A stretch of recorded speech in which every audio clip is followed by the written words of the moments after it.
Precious Father, in the name of Jesus, we are thankful for this lesson.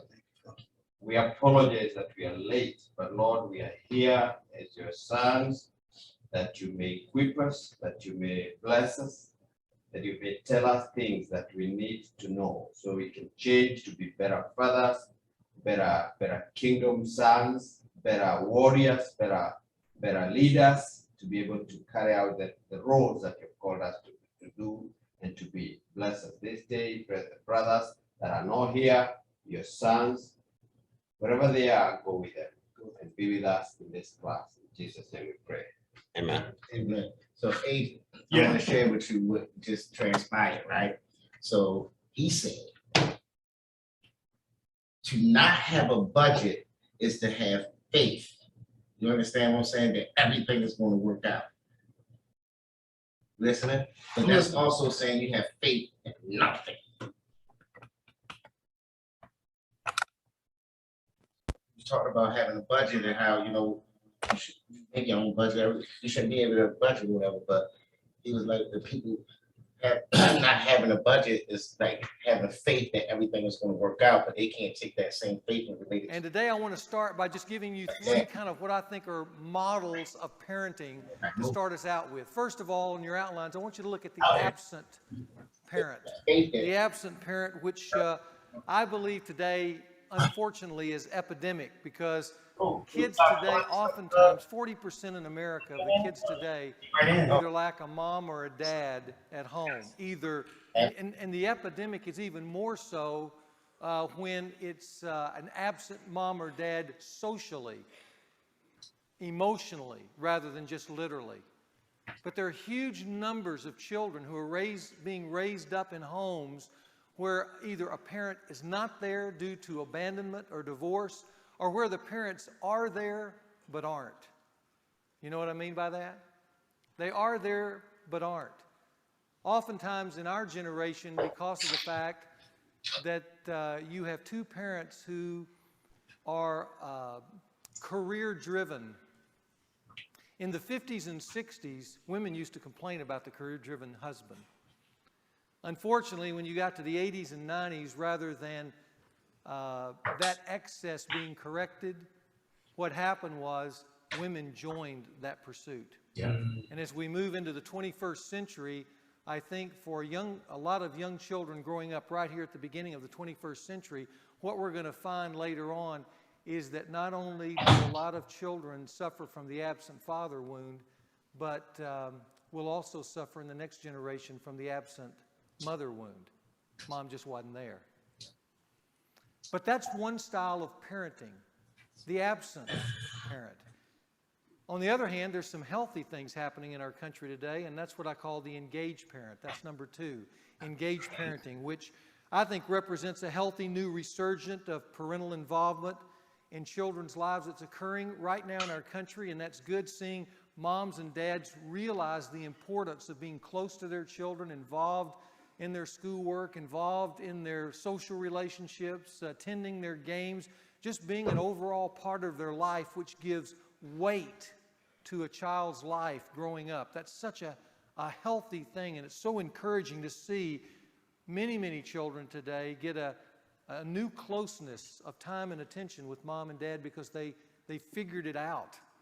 They figured out that a kid just can't raise his or herself, that they need that closeness of proximity. They need time and attention to grow up healthy and whole. But I think there's a third kind of parenting, and quite frankly, I think the third type is the best type. I'm going to call it strategic parenting. It's a style of parenting that not only engages a son or daughter with time and attention, but also equips a son or daughter with the most important issues of life, so that when they go out in life, they go out confident about life. This week and next week, I want to address some specific ways a dad can be strategic with his son, and then next week, strategic with his daughter. And as you know, throughout men's fraternity, we have made one important point over and over again, and that is dad for a child is destiny. Dad's destiny. His presence or lack of it has no rival when it comes to shaping the formative beginnings of a child's life. For son, dad is and dad always will be a powerful reality in a child's life. I like what country singer Kenny Loggins said not too long ago. He said this. He says, "Are we ever really free from the gravitational pull of the moon? Can a son ever stop needing his father's love? I don't think so. As I see it, this is simply emotional physics." And I tell you, when it comes to that incredible closeness between a father and son and what goes on there, there is some emotional physics that will occur that last for a lifetime. I think maybe some of us saw that a number of years ago in the life of the great basketball player Michael Jordan. As many of you know, during one of the seasons, championship seasons for the Chicago Bulls, Michael Jordan's dad was murdered tragically. And at the end of that year, as it came down to the end and the Bulls won another NBA championship, at the end of that game, Michael Jordan ran out on the court and grabbed the basketball and fell down in a fetal position. I don't know if you remember that. And began to sob uncontrollably. Now here was a guy who had it all. He had fame, he had money, he had superstardom. He had everything but what he wanted most in this moment. Because in this moment, as he hugged that ball and squeezed it tight, he was hoping he could squeeze out just one more moment with Dad. And I remember as he laid there on the court, and it kind of lingered, and after a while, it became awkward, even for the announcers, while everybody else was celebrating, seeing Michael Jordan down there in a fetal position on the court crying. One of the announcers finally kind of awkwardly said, "Well, obviously, this is a private moment for Michael." And I thought to myself, no, it's not private. It's primal. This is emotional physics at work. This is a son wanting his dad and wanting to hear from his dad just one more time. "Good job, Michael," but not being able to possess it. All he could possess in that moment was a basketball. You know, the scriptures are very clear about this emotional physics. In Proverbs 17:6, here's what it says. It says, "The glory of sons is their fathers. And for a son, dad will always be this extremely powerful reality, whether he's conscious of it or not. It'll surface from time to time, though. Dad is always there. And as we've mentioned several times, every son needs to hear at least 3 things from his dad over his lifetime. To have, in a sense, that weight in his body from Dad. He needs to hear these 3 phrases. First of all, "Son, I love you." He needs to hear that verbally, specifically, face to face, eyeball to eyeball. He needs to hear from his dad, "Son, I'm proud of you." And he needs to hear from his dad, "Son, you're good at," and whatever he's good at, the blank needs to be filled in. He needs to feel that from Dad. I told you even Jesus needed that. As you go through the pages of the New Testament over the life of Jesus, there are 6 times God the Father breaks into time and space, and we hear his voice verbally speak to Jesus Christ. And it's interesting, on every one of those occasions, he says pretty much the same thing. He says to Jesus these words, "This is my beloved Son, in whom I am well pleased. Listen to him." And in that moment, we hear this affirmation, this commendation from a father to his son that's so desperately needed by the man, Jesus Christ. "This is my beloved Son. I love you. In whom I am well pleased. I'm proud of you." Listen to him, telling those around him, because this man has something to say. He's good. Jesus Christ needed that, and if Jesus Christ needed that, how much more do fathers need to give that to their sons in this very difficult journey towards manhood? A strategic father, not just an engaged father, not one who just hangs around his son and attends his ball games and takes him on some hunting trips. All that is good stuff between a father and son, but it's not the most strategic stuff. Within those activities and that presence, there needs to be deposited specific and strategic thoughts, information, and empowerment that makes him be able to stand in the storm of life later on. And those three phrases are just part of that adventure of a strategic father who will speak those words often to his son. But you know what? A strategic dad will also do other things, and that's what we want to look at this morning. Important things, life-shaping things. I've listed them on your outline as the three ingredients of strategic fatherhood. Ingredients that I think make a son healthy, confident, and clear in life. And I want to present these three ingredients using a metaphor, the metaphor of volleyball. Now, I'm not sure how many of you guys played volleyball. I never did, but except for just the recreational kinds of things. But you don't have to play volleyball very long to know that there are three key moves in volleyball. There is the dig. It's that person getting down the dirt to pull that ball up for his teammates. There is the set, where you set it up for the net. And then there's that other strategic move called the spike, where you jam it home and score the point. Strategic fatherhood, in some ways, can be compared to the game of volleyball around those three moves. I want to give them for you as definitions. First, for a dad, a strategic dad, the dig is dad's compelling character. Every son, listen guys, every son wants to be like his dad, at least for a time, until dad disappoints, until dad pulls back or pulls out. In the beginning, every son wants to be like his dad. And the dig is this. The dig is that you as a dad must have a life worth wanting. And that's hard, dirty work. That's not something that you can go out in a weekend seminar and get in a notebook. That's not something that just immediately happens. That's not some kind of phrase you can throw out to your son on occasion and he finally gets it. The dig is you getting down in the everyday dirt of life, the hard-edged, pressurized frenzy of the 21st century, and living in such a way that your life would be in some ways compelling to your son. He would look at you by the choices you make. He would look at you by the way you react and interact in certain specific situations. He would look at you and see how you handle certain moral dilemmas. And in those dirty digs, he would see a life worth wanting to emulate. A dig cannot be taught.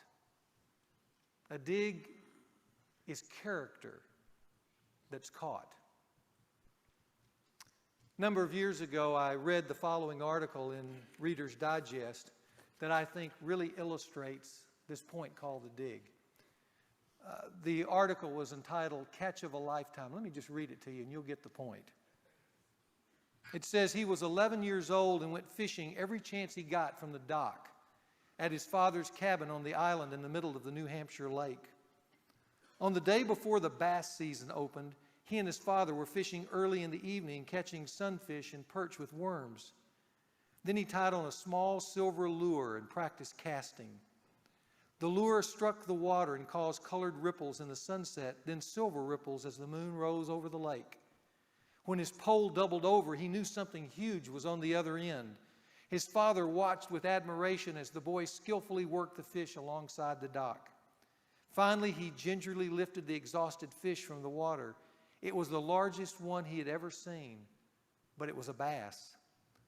The boy and his father looked at the handsome fish, gills playing back and forth in the moonlight. The father lit a match and looked at his watch. It was 10 p.m., 2 hours before bass season opened. He looked at the fish and then at the boy. "You'll have to put it back, son," he said. "Dad," cried the boy.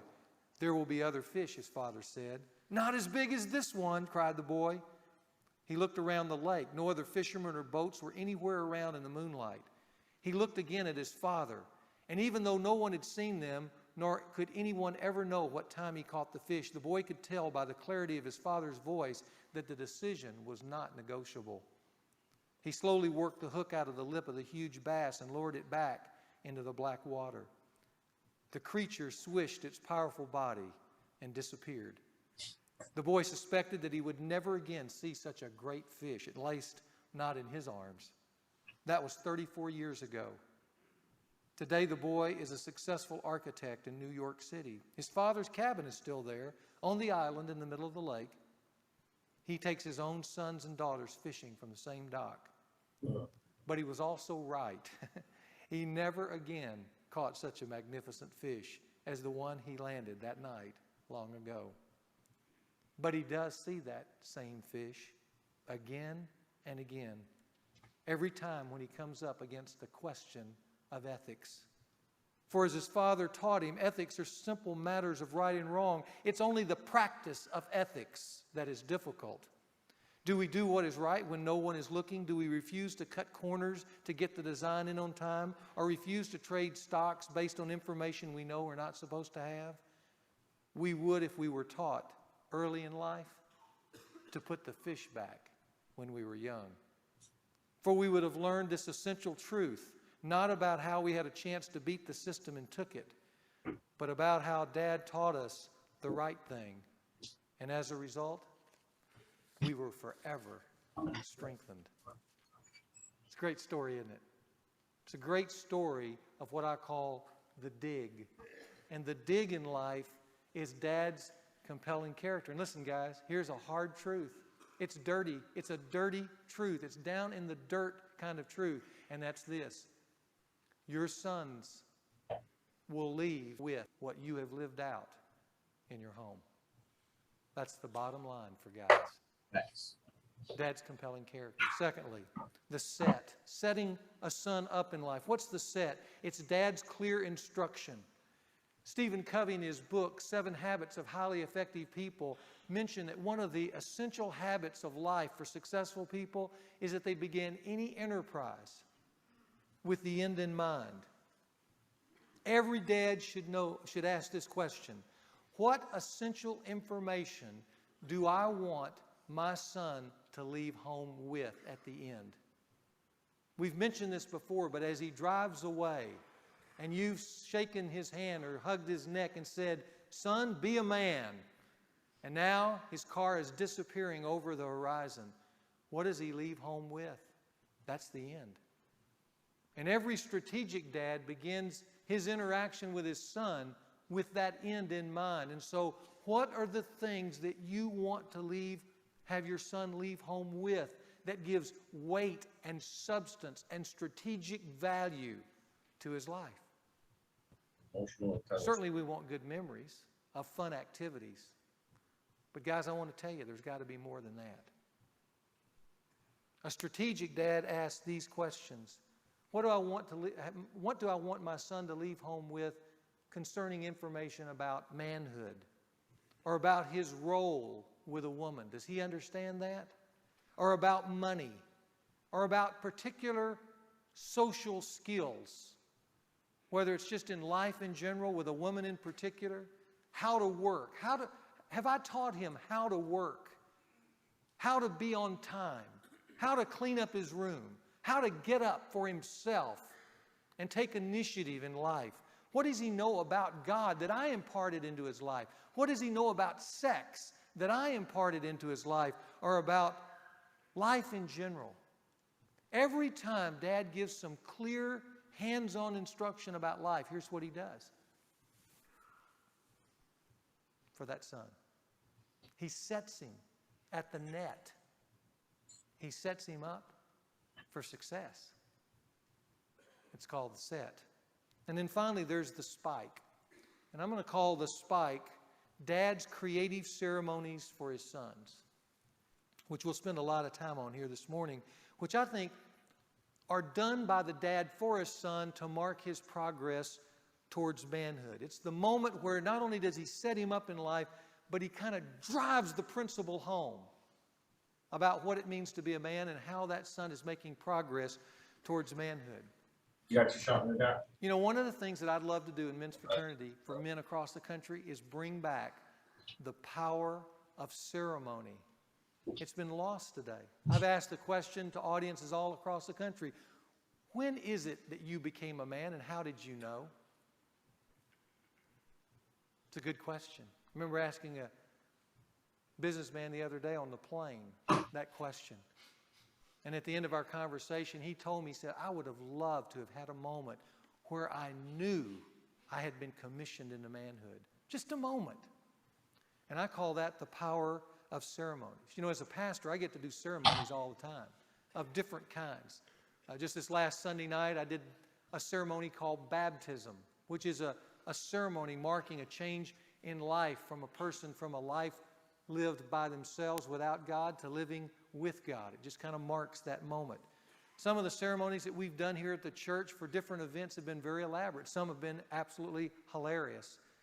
Even some that weren't so supposed to be funny, like a wedding that I did a number of years ago where we were down here, and it was one of those huge formal weddings, you know, where, you know, almost an uncontrollable budget as far as the amount of money that was spent on this wedding. And right here at this end was, at the end, as everybody marched out with the processional at the end, or the recessional, I should say, was the last groomsman. And down here was the last bridesmaid. Now, this bridesmaid down on this end looked like she weighed about 95 pounds. She was the most feminine, soft, small individual of the whole wedding. And down here was this pretty big, burly guy, and he was supposed to usher her out. Only problem is he had locked his legs through the whole ceremony. And it was just a little bit warm. And after everybody was out and we were just about to clap at the end of the wedding, he came to get her. And as he started coming here, I could tell he was white as a sheet and his glasses were down on his nose. And his eyeballs were rolled back into his head. And suddenly, as he was walking towards her, he started leaning forward, and then he just started running. And she was here with a little bouquet, 95 pounds, waiting for him. And she was paralyzed, and he got faster and faster, and then he hit her like a linebacker. Right up under the chin and put her right up over the first row, and her legs were sticking out. Some ceremonies are hilarious like that. But let me tell you, they're all powerful.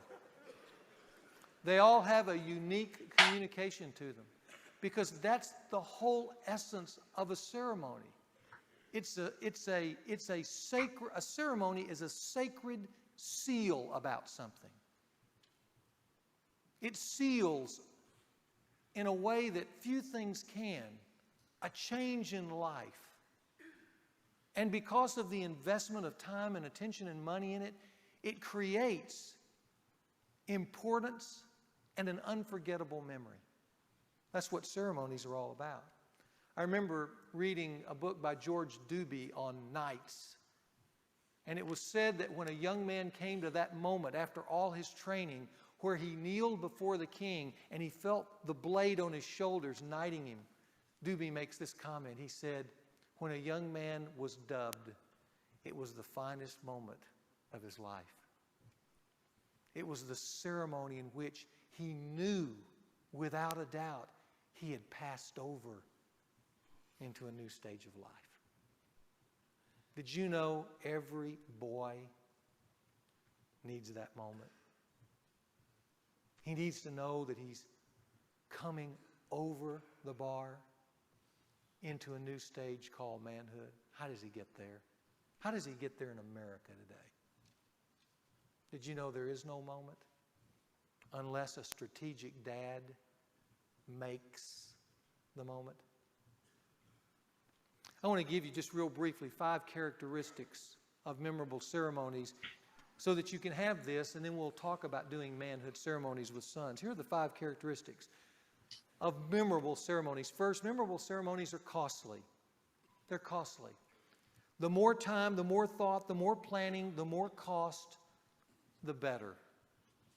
That just goes part and parcel. One goes with the other.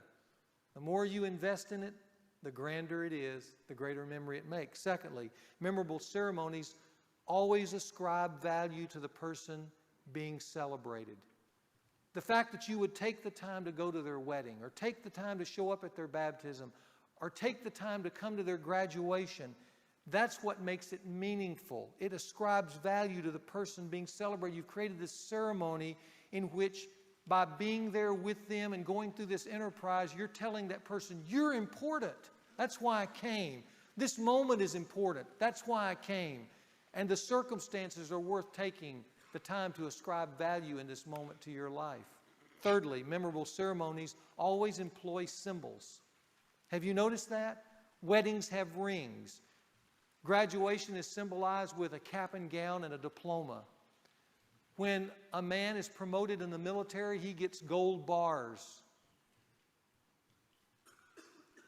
When retirement comes, he gets some gift. We've all often called it the gold watch. But it's a symbol to remind them of this unforgettable moment. I mentioned to you about the anniversaries that I like to make memories with my wife. And our 20th wedding anniversary is one of the most memorable. And the reason it's one of the most memorable is because of the diamond necklace she wears around her neck. That cost me a lot. But it made an unforgettable moment that she remembers because it's symbolized every time she puts that necklace around her neck. All great memorable ceremonies employ symbols. Fourthly, memorable ceremonies involve others who are significant to the person being celebrated. The old adage, the more the merrier, applies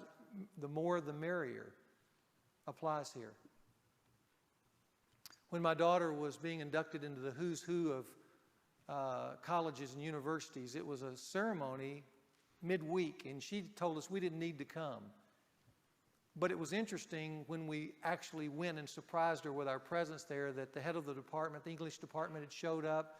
We were there, some friends were there. And though the ceremony was simple, and there were a few students who were there all by themselves, it felt so much different when they were inducted than when my daughter was inducted with all the significant others in her life there with her. Because it gives such value to the person in the moment. And then lastly, memorable ceremonies always empower a life with vision. A wedding ceremony empowers a life with a vision of one rather than two. You don't ever see a guy after a wedding, he's walked out, he's standing out there after the wedding has taken place, turn to his friend and say, "Does this mean I can't date?" That wouldn't make any sense, would it? Or if it did, it'd be tragic. But the point is in the wedding, he understands that he gave his life away. And that what this means is I've entered a whole new lifestyle where the goal is two becoming one. Not one still shopping around for more. The same way when you have a fraternity initiation, it says we've changed. You've got a whole new social group that you're committed to. Or a graduation envisions the fact that no longer are you going to be dependent on mom and dad and having them pay tuition and things like that for your college. You're on your own now. You got to get a job. You have to work. It's the same way with a manhood ceremony. A manhood ceremony of different kinds says to the son, you're entering a new stage of life. That new stage has some new responsibilities attached to it. It envisions for you a new way of thinking and relating, and we're expecting that of you, this community of men. That's what a manhood ceremony is all about. Now, having said that, let me say a little bit more about how we got to the manhood ceremonies I want to present to you, because I just want to share with you, not a theory, I want to share with you what I've done. A number of years ago, 2 other dads and myself were sitting around. We had 7 sons between us, and they were all little rugrats at the time. And on one particular evening, one of the wives said to us 3 dads, "How are you going to raise these boys into men?" It was just a simple question, but it led to a late night discussion, because the truth of the matter is we didn't know how we were going to do that. There was no model, there was no understanding of how to do that. First off, we didn't have any definition of manhood we can impart to our sons, much less a process of manhood. There was nothing known. When we began to look for books and things like that, there was really nothing out there. And so that led to a search that ultimately led to a definition that I gave to you guys just a few weeks ago. What I want to add to that here this morning is a process that we came up with as well. Just to get you started, just to get you thinking. I'm not going to ask you to replicate this necessarily, but it'll give you a model at least you can play off of. Because a few summers later, I was over in Europe on a missions trip in Poland, and part of that time we had to kind of explore that magnificent country, and we went to different castles and that are there in the country, and I began to be interested in castles and knights and medieval times and began to read on it. And lo and behold, what I discovered is that knighthood is a lot like a process to manhood. And you could draw some of the same common themes between the two, because knighthood was a process, not a birthright. Just like manhood is a process, not a birthright. I mean, to be a knight, you had to go through some rudimentary beginnings as a page and just be basically a servant. Then you went through a time where you learned disciplines as a squire.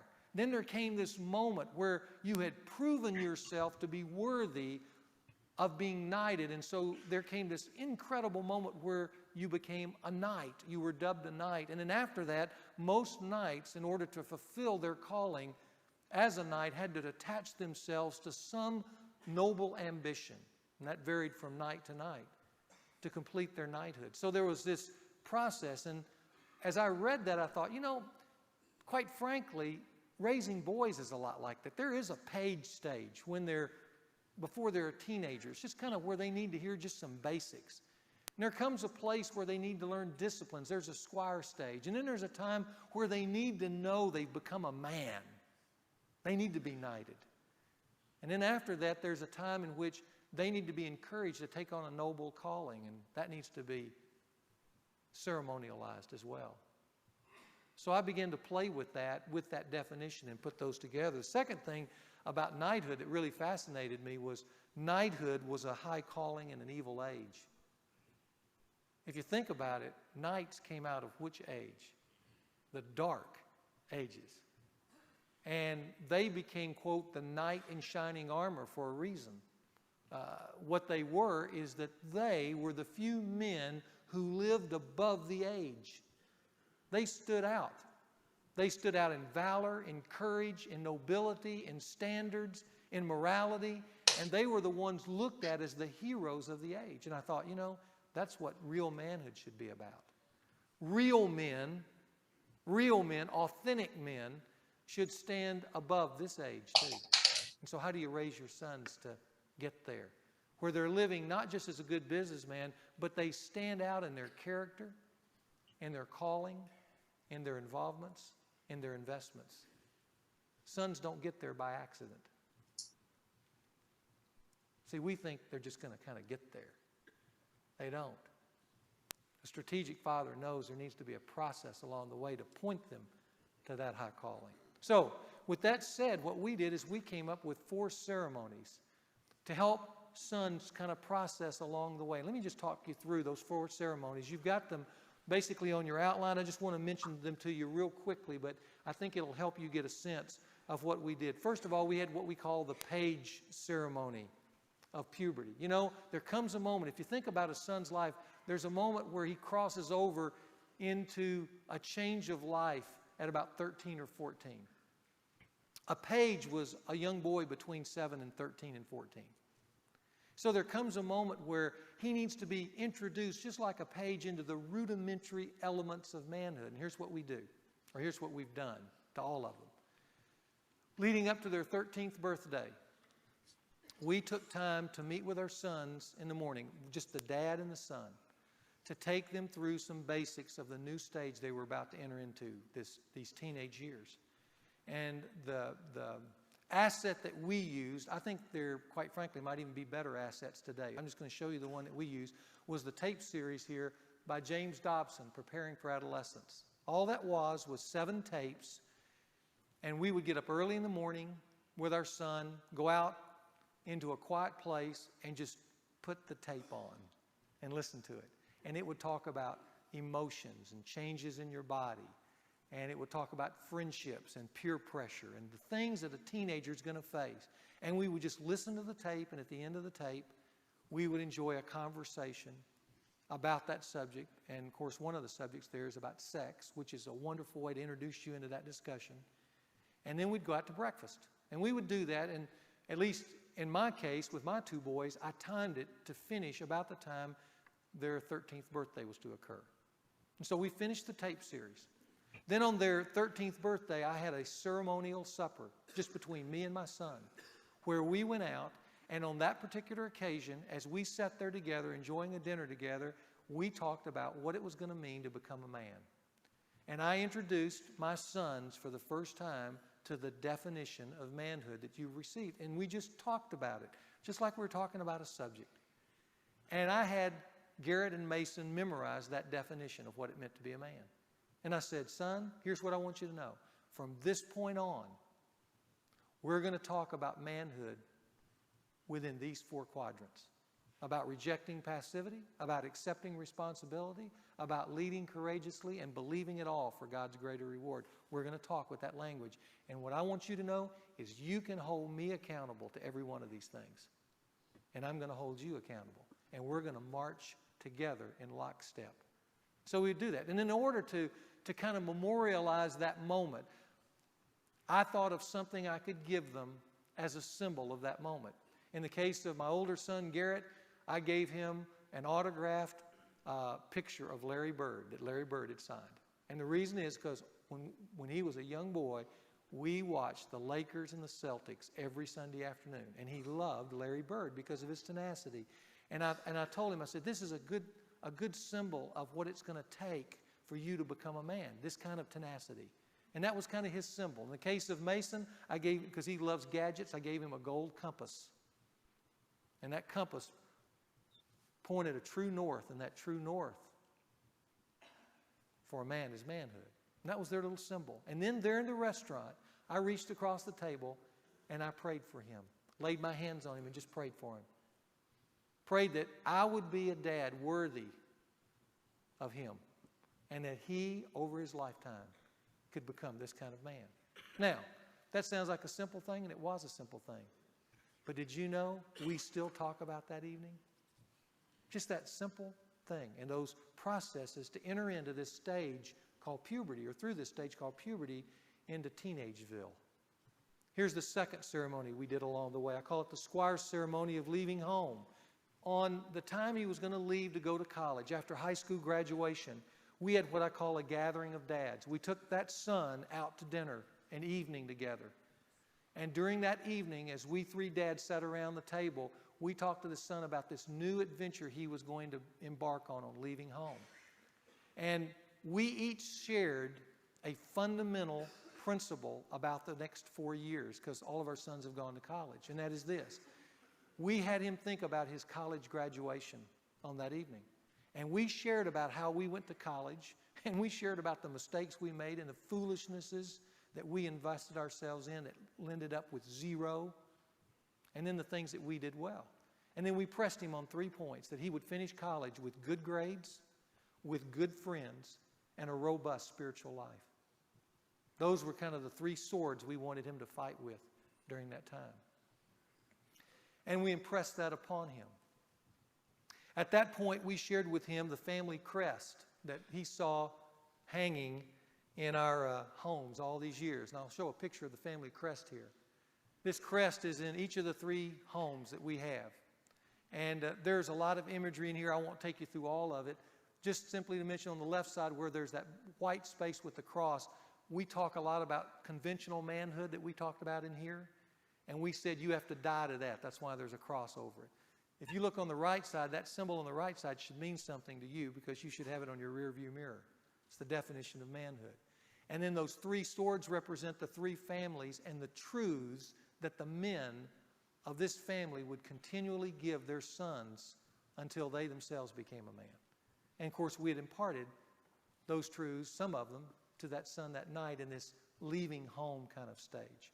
Now, we have this big dinner. It's an elaborate dinner with the 3 dads, and when we finish, we all go to one of our homes where the wives and everybody, the daughters and the younger sons are all waiting, and we have just a party together. And at the end of that time, all of us gather around and put that son in the middle, and then everyone prays over him in order to commission him into this new season of life called college. That's the second ceremony. Then there's the third ceremony. And that third ceremony is what I call the night ceremony of college graduation. It's when he finishes college. And by God's grace, all of our sons have, and the few remaining will. But a night had this magical moment where he joined the round table. And so on this particular occasion, it's somewhat like the previous one. It's an elaborate dinner, except it's not just the dads who are at the dinner, it's the other sons who've become men.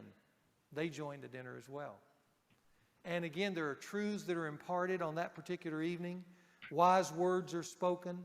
And then at the end of that particular moment, there comes the moment this son has waited for because he's seen the others.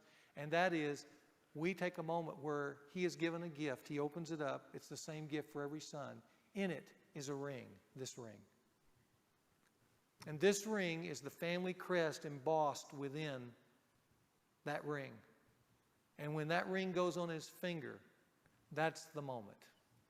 Because we welcome him into not just the community of men, but now he gets to join our round table in which to encourage the other sons who are yet to come.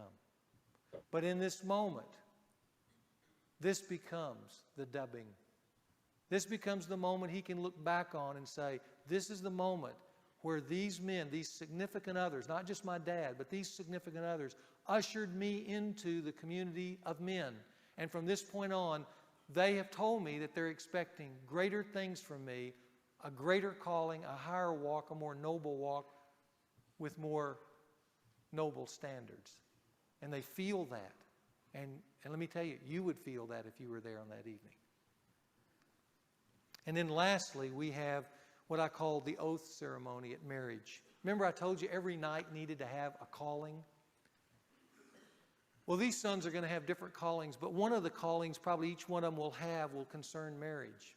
And so we have one final ceremony, and it's at the rehearsal dinner of the marriage. And we've done this on a number of occasions. We've had wonderful weddings and stuff like that, whereas men, we've been able to participate. But on the evening, you always have this rehearsal where everybody's having this gala and sharing things. After their friends have shared, the three dads stand up with this son and his bride-to-be.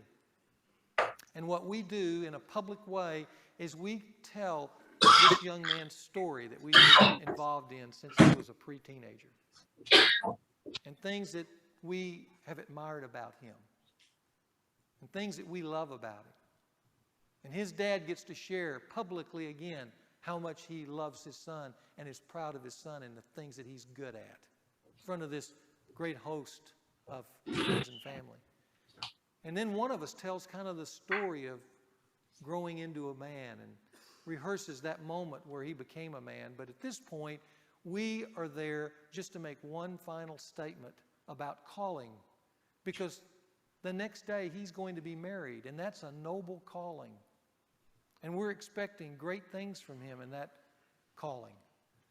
But on this moment, in front of his friends, we want to remind him of something. And that is that he made a promise to us first, even before he's going to make a promise to this young lady. And that is, he promised us that he's going to reject passivity and accept responsibility and lead courageously and expect the greater reward, God's reward. He promised us, his men, his few, his very few, but his band of brothers, he promised us that he would do that for a lifetime. And we want him to know in front of friends and company that we're going to hold him to that, as well as this noble calling by which he's been called. Now, at that moment, what we present to him is this. He gets his own crest. And this is exactly what he gets, to hang in his home so that it'll sit there and remind him. It'll be that silent reminder, that symbol. The next day he'll get a ring, but on this night he gets a crest. And that crest is to remind him of this calling to manhood of which he's now a part of, and yet he still has to fulfill in his own dig, because he's got to dig now and dig deep.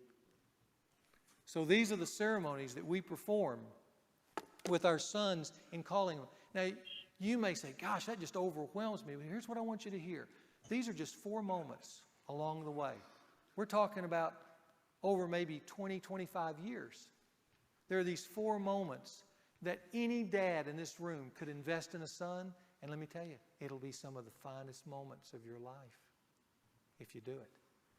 There are some of you here, as I've had after this particular session, who would come up to me and they'd say this to me.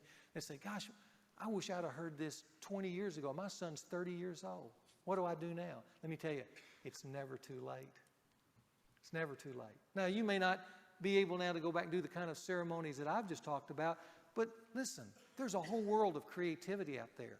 But wouldn't it be a wonderful thing, even with a 30 or 35-year-old son, for you as a dad to say, you know, I've never told my son, you're a man.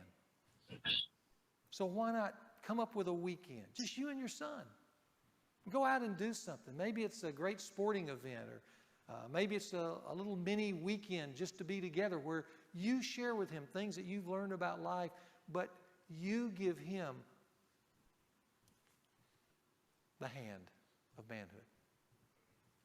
And you say, son, I just want to recognize to you that you're a man, and I'm proud of you, and I love you. Just that moment could mean everything.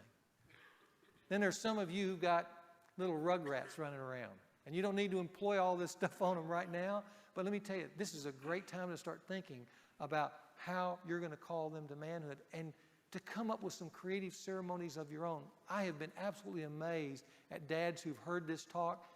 They have done ceremonies that have gone way beyond anything I just shared with you. Ours are fairly simple, to tell you the truth.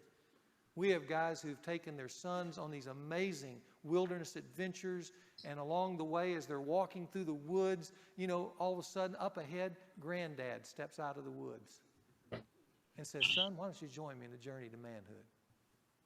Then they walk along the road, and all of a sudden, the guy's coach steps out of the woods that coached him, says, join me in the quest for manhood. Then some of his friends, and it becomes this elaborate celebration. They get to a cabin, and there's this feast set up where they celebrate that young guy into manhood. You can do all kinds of things. I just want you to encourage you to think about this. Men are not born. They're made. And somebody's got to get them there. And I want you guys to hear me say, we need, in this age, in this dark age in which we're living, we need knights. Guys who live above the age and point the way to others of a high and noble calling. Years ago, during this session, one of the guys who was sitting out there had just gotten married to a woman who had been divorced and had a 19-year-old son. So when Dale Kinsler married Jimma Lee, he inherited a 19-year-old young man named Chris Lott. And he came up to me afterwards and he said, you know, I'd like to do something for him. I don't know anything about a blended family. This is going to be a new journey. And by the way, it was. There were a lot of digs. But as he continued to reach out to Chris and try to bridge that gap and the hurt of the past, Chris began to respond. And then later on, Dale Kinsler set up a fairly elaborate ceremony in the Ouachita Mountains to do with him and some other dads and their sons where they initiated them into manhood. They had a big campfire where they had the kids write down, you know, all the things of what it meant to be a boy and put it in an envelope and threw it in the fire. And then they talked about manhood and they took hikes and stuff. And then on the final night they came back and they presented them with a plaque that called them into manhood. And on it was 1 Corinthians 13:11. It says, when I was a child, used to think as a child, act like a child, reason as a child. But when I became a man, I gave up childish things. And they had a ceremony right there where Dale called Chris into manhood and said, I want you to join my legacy of manhood. It was a great, great weekend for them. Months later, on Father's Day, Dale received this letter from Chris Lott. I want to read you the letter. Dear Dale, I know I wasn't born your son, but by God's amazing grace, He has made 2 separate families one. And I thank Him every day for that. I want more than anything for you to know that I'm thankful for you. I'm thankful because you came along and loved my mom with all your heart. You changed her life and you changed mine. I know your legacy isn't over, but you have already started a legacy in me, whether you know it or not. In your life, you've taught me what it means to be a godly man, and I know I'm not finished learning. When I think of Dale Kinsler, I think of a man who deserves respect, a man of character, a man of integrity, a man you can trust, a man of his word, and a man who always has a story to tell. In all, when I think of you, I think of a man who is committed to God. I'll never forget our camping trip in the Ouachita Mountains, when you affirmed me as a son and as a man. Someday, when and if I have a son, we'll go on a camping trip just like that. And then you and I can induct him into our legacy of manhood. Proverbs 22:1 says, a good name is more desirable than great riches. To be esteemed is better than silver and gold. And Dale, with much prayer and consideration, it is my wish to honor you on Father's Day by taking on your last name as mine. Wow. And carrying on your legacy in my life. With much appreciation, your son, Chris Kinsler. What do you call that, guys? Let me tell you what you call that. Dig, set, spike. That's what you call it. Now let me encourage you, as we finish here this morning, to initiate your sons into manhood. And here's what I want you to do. Guys, be creative. Be creative in every way you can. Some of you guys are saying, boy, I need some more information. Can I recommend to you my book, Raising a Modern Day Knight? Some of you know about that, some of you don't. But I would really encourage you, if you want more information and you want to see some other dad's ceremonies, they're all in this book. It's a very simple book. Any guy can read it. But I think it will give you some wonderful information about raising your son into being an authentic man. So be creative. And lastly, just know this. Your son will love it. Those moments between you and him where you're extending the offer of manhood. Let me tell you what's going to be for those men, those young guys. It will be the finest days of their life.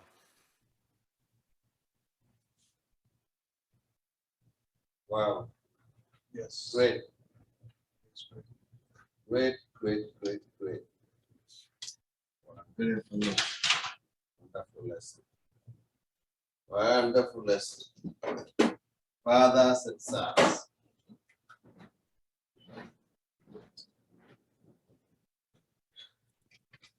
Let me stop sharing. And let us talk a little bit. Just few of us here, but we are definitely a wonderful team. Now, this definitely is a life lesson. It's a life lesson. They did it in his church. And wow. What was the most exciting thing you heard? Explain. On page 77. Daddy is destiny. Not just to a son, but to a daughter. Daddy is destiny. What does that mean? That the future of a son and a daughter really is shaped by what daddy's decisions, intentions, inputs, are packaged into that child. Yeah. He mentioned three things at the beginning. One of them was absent dad. The other one was what?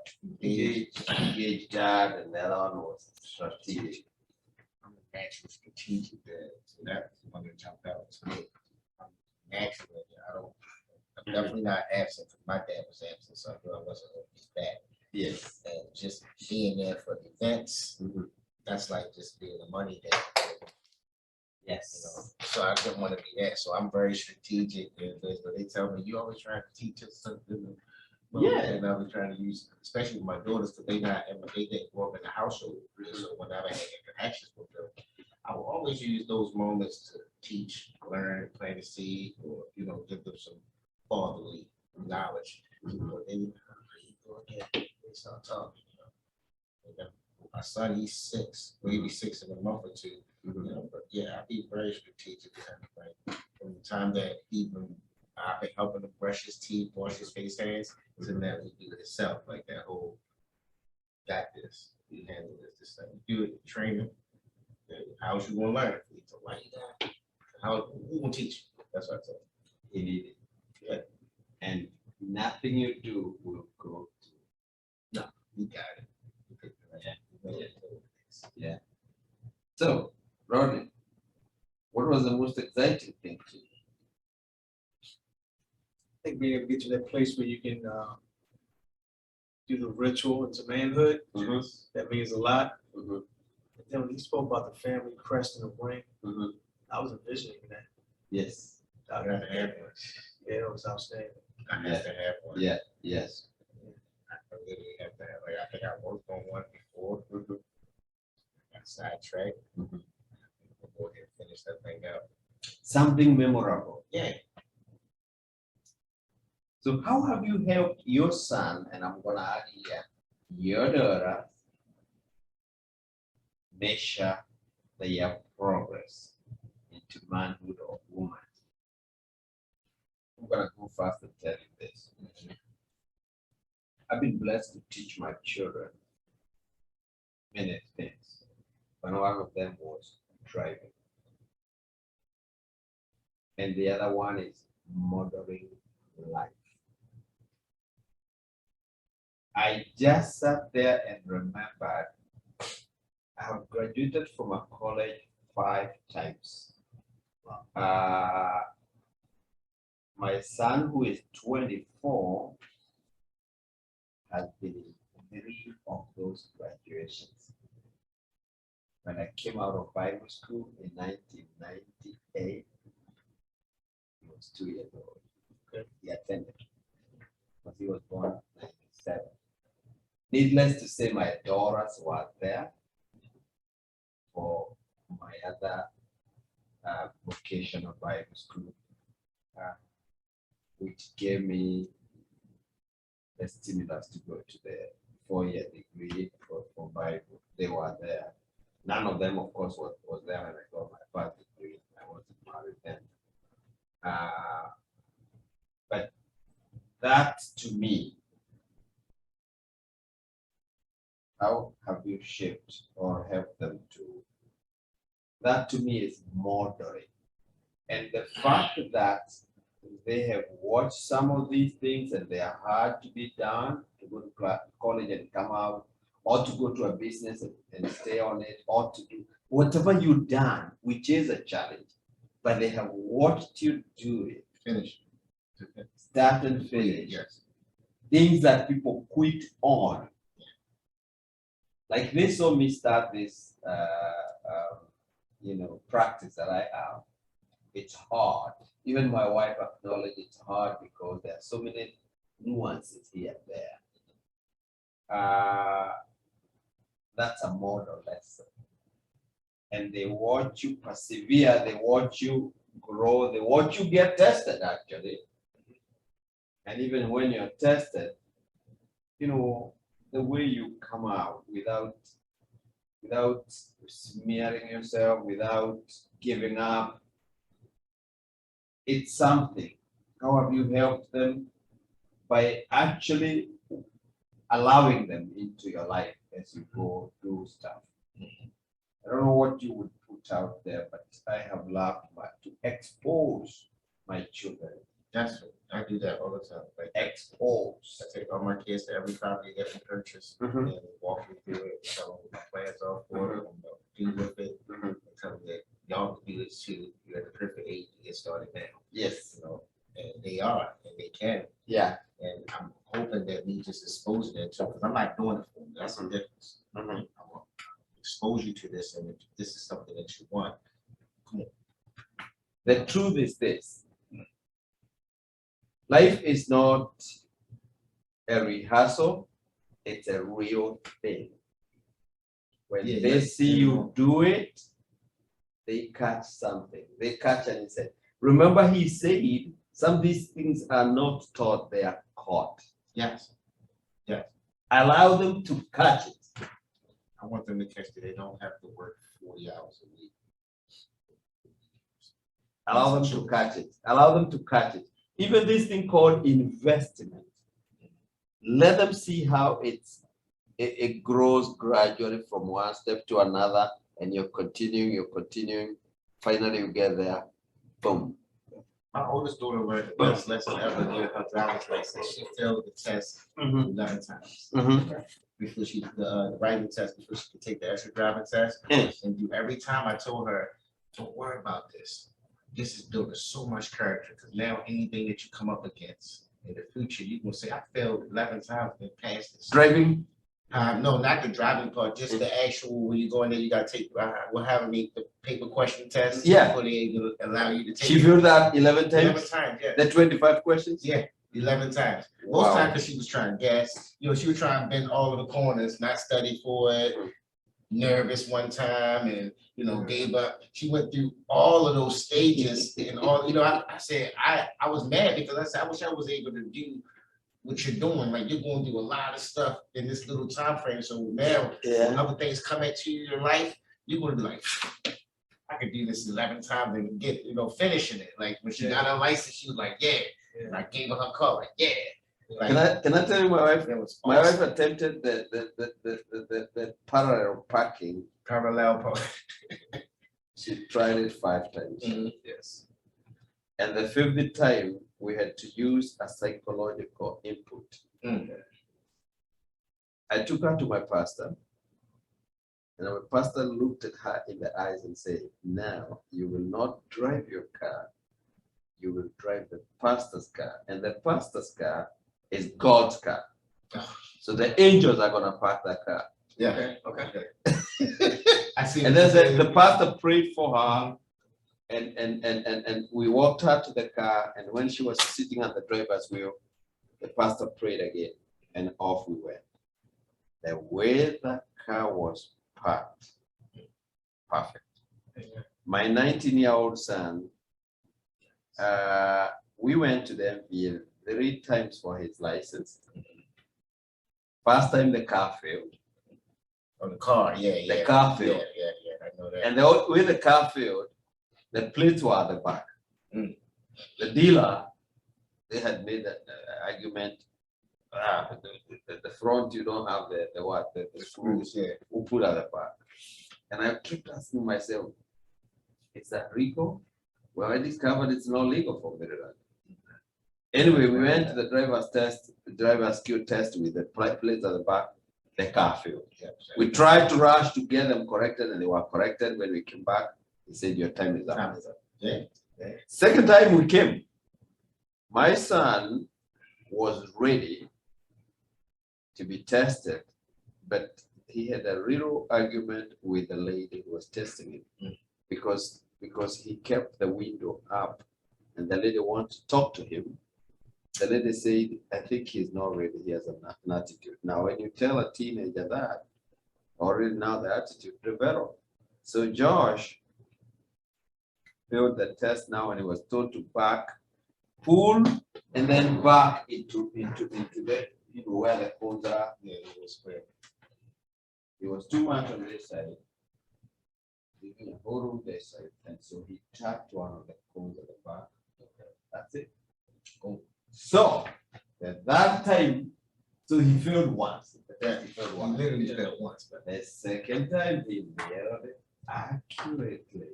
But the guy here was so pleasant in his spirit. So pleasant in his spirit. So Joshua still says he failed once. My second daughter, just went through it. that's how you start noticing things about your kids. Like me, that's when I started noticing. Like you got it, you need to work on it. Like all y'all can get it, but each one of them got like different flavors of what they have or come basically. So what I don't do, I don't compare them. No, you can't.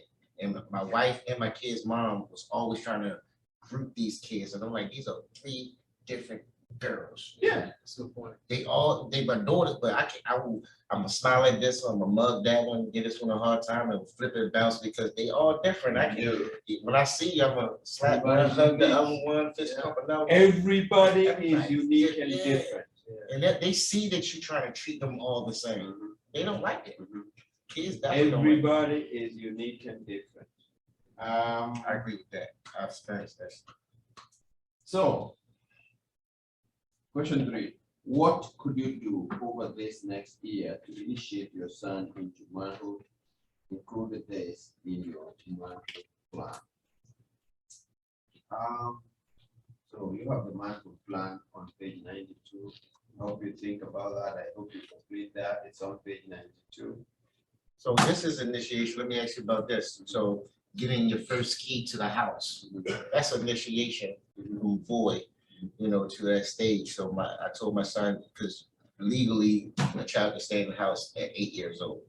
So between 7 and 8, I'm gonna do this first initiation with you. Here's your key to the house, you unlock and open it, because he's really good. How to use the microwave. We've been training him all this time, so I'm gonna make that the culmination of all this training. Now you get the key to the house, and here's a new set of rules.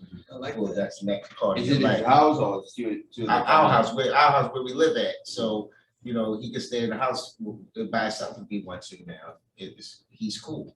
We trust you with some Right, we responsibility. trust you that you're not gonna burn our house down while we're gone. Right. Open the doors. Let your people- friends in. Let your friends in. Right. Here's the key. If you gotta come home from school or something by yourself, you can get in and get out by yourself. You wanna Yeah. run around, lock my doors. Those responsibilities of securing the house, Yes, yes. things like that. So, So it's a growth dynamic, a milestone. yeah, I remember getting the key with the shoestring from my mom. She didn't do all the stuff, but my mom, she was the one that said, "Here, your keys," And at that point, you was like, "Okay, yeah, I got access." Yes. to- So here, I'll give you 2 examples. Uh-huh.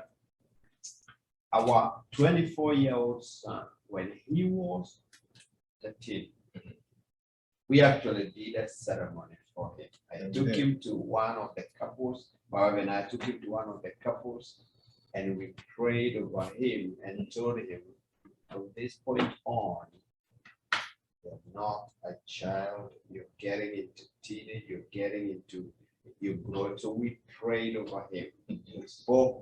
We spoke those things that Dr. Robert Lewis is saying.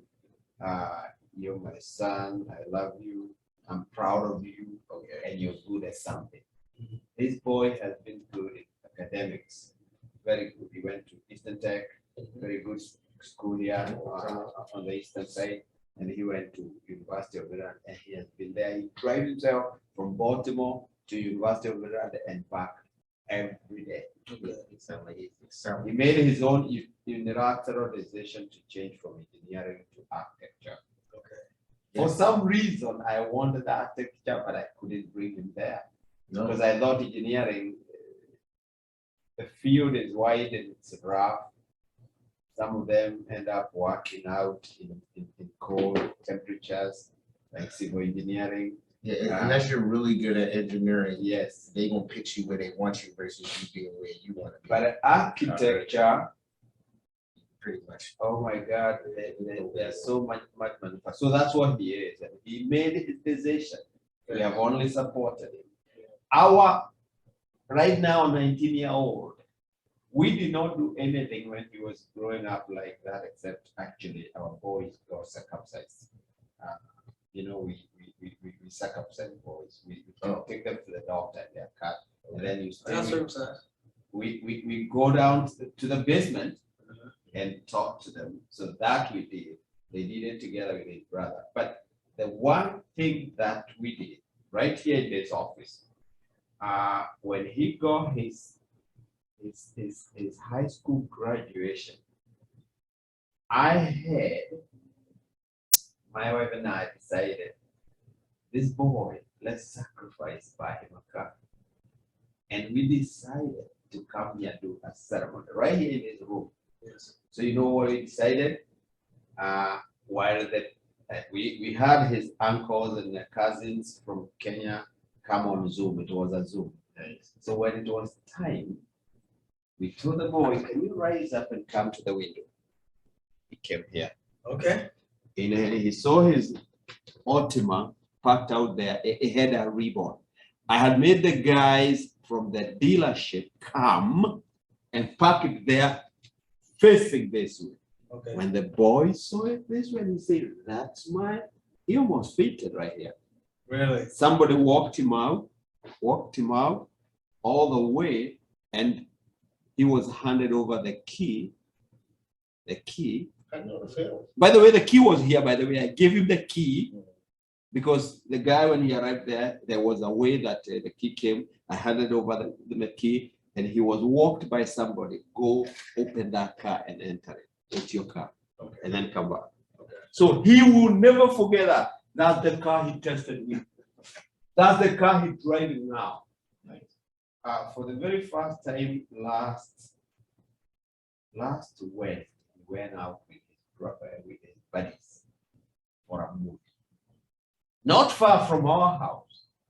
He just drove over the 695 overpass on Bel Air and went to that shopping center. behind Beltway there. 6. They used to call it Beltway That's the 6. 6. Yeah. He just went there with his buddies, not far, but he came back. My wife was so panicking. He's out there alone. But I was telling him, the boy told him, I went to Vijaya, that's my car alone. I've been going to work to Oakcrest. He goes to Oakcrest. He was I had family that worked there. as a waiter. Yeah. So he's growing, and we are giving him those milestones. So one thing that I plan one of the days is to go on like a hiking with my boys. You just talking about great. Hiking. Nature stuff, yeah. Hiking, and Where you going, Doc? I'm gonna take my boy too. We can go. we haven't planned anything yet, but I still think a hiking would do. Up Bel Air Road, they got a nice trail. Where? You go up Bel Air, it's called Big Gunpowder Falls. I know what you're They talking got a short trail, they got a long trail. It's beautiful. It's by the water. Won't be wrong. You I'm can't. going up there now. 'cause Bel Air. I'm a nature guy. Bel Air. There's up Bel Air Road. You can't miss it. You keep going up Bel Air, and then it's right before you get to Hartford County. It's gonna be on the right hand side. It's gonna be on the right hand side. You will not miss it. What do you call it? I think it's called Big Gunpowder Falls. Doc, I'm gonna double up on my payments next week, okay? So we are so Donation. grateful for this lesson. We are coming to a close.